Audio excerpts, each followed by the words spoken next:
Hi, Room 10 kiddos. Well, as promised, this week we're going to finish reading Because of Winn Dixie. And you got it. We're on the last two chapters. Y'all have read a big book. I'm very impressed. The last chapter we read was chapter 24. And in that chapter, remember it started raining at the party, so they had to go in. And they brought everything inside, but then realized they forgot the dog. So the preacher and Opal went looking for Winn Dixie. And the preacher was going to give up, but Opal made sure they kept looking. And they came to a big discovery that the preacher, Opal's daddy, is very glad that even though her mama left, she left, but she left Opal with him.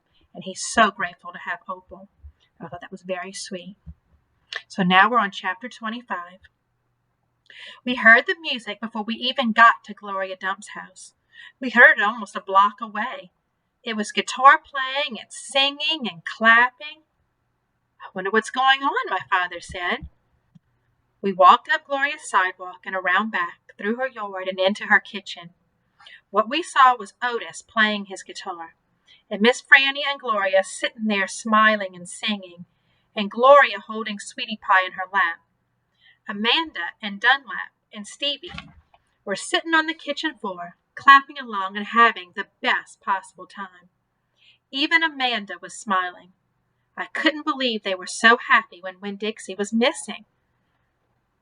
"We didn't find him," I shouted at them.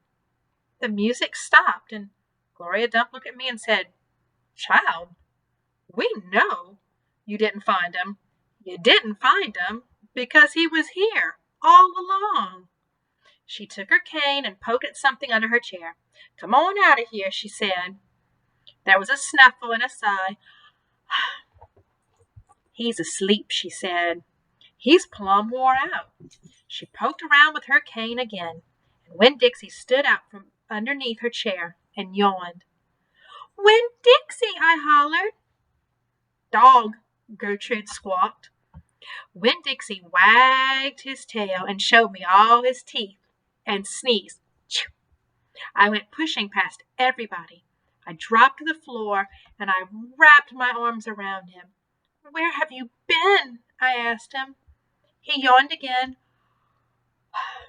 "How did you find him?" I asked.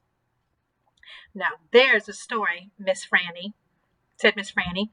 "Gloria, why don't you tell it?" "Well," said Gloria Dump, "we was all just sitting around waiting on you two.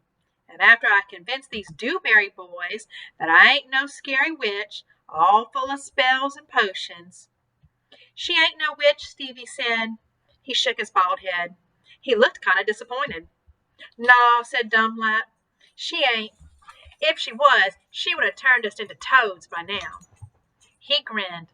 "I could have told you that she wasn't a witch." "Witches don't exist," said Amanda. "They're just myths." "All right now," said Gloria. "What happened was we got through all them witchy things, and Franny said, 'Why don't we have a little music while we wait for you two to get back?' And so Otis played his guitar. And whoo-wee, there ain't a song he don't know. And if he don't know it, he can pick it right up if you hum it to him. He has a gift." Gloria stopped and smiled over at Otis, and he smiled back. He looked all lit up from the inside. "Tell what happened," Sweetie Pie said. "Tell about that dog." "So," said Gloria, "Franny and me, we started thinking about all these songs we knew from when we was girls. We got Otis to play them, and we started singing them and teaching the words to these children. And then somebody sneezed," Sweetie Pie shouted. "That's right," said Gloria. "Somebody sneezed, and it wasn't none of us. So we looked around, wondering who did, thinking that maybe we got us a burglar in the house. We looked around and we didn't see nothing, so we started singing again. And sure enough, there was another big achoo, sound like it was coming from my bedroom. So I sent Otis in there. I said, 'Otis, go on in there and see who's sneezing.' So Otis went. And do you know what he found?" I shook my head. Winn Dixie, shouted Sweetie Pie. That dog of yours was all hid underneath my bed, squeezed under there like the world was about to end. But he was smiling like a fool every time he heard Otis play the guitar, smiling so hard he sneezed. My daddy laughed. It is true, Miss Franny said. It's the truth, said Stevie. Dunlap nodded and smiled right at me. So, Gloria Dump said, Otis played his guitar right to that dog, and a little bit at a time, Winn Dixie came creeping out from underneath that bed. He was covered in dust, said Amanda. He looked like a ghost, said Dunlap. Yes, said Sweetie Pie, just like a ghost. Mm-hmm, said Gloria. Looked just like a ghost. Anyway, the storm stopped after a while, and your dog settled in underneath my chair and fell asleep. And that's where he's been ever since, just waiting on you to come back and find him. Winn Dixie, I said. I hugged him so tight he wheezed. We were out there whistling and calling for you, and you were right here all alone. Thank you, I said to everybody. Well, said Gloria Dump, we didn't do nothing. We just sat here and waited and sang some songs. We all got to be good friends. Now, the punch ain't nothing but water, and the egg salad sandwiches got tore up by the rain. You got to eat them with a spoon if you want egg salad. But we got pickles to eat and litmus lozenges, and we still got a party going on. My daddy pulled out a kitchen chair and sat down. Otis, he said, do you know any hymns? I know some, said Otis. You hum it, said Miss Franny, nodding her head, and he can play it.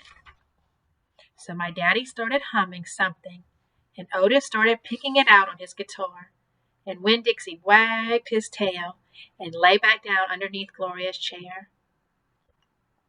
I looked around the room at all the different faces, and I felt my heart swell up inside me with pure happiness. I'll be back in a minute, I said, but they were all singing now and laughing, and Winn Dixie was snoring, so no one heard me. I wonder what she's going to do. Well, I'm so glad Winn Dixie wasn't really lost. And of course, Otis saves the day with his music. That's not too surprising either, because every time he plays the music, all the animals at the pet store like to listen. And Winn Dixie's no different. He just enjoyed listening to the music. So I'm glad they're okay. And that all sounds like the party's having a good time. Sandwiches are going. They're messed up. The punch is going. But does that matter to them? No. They're just happy to be together. Well, that was the end of chapter 25, guys.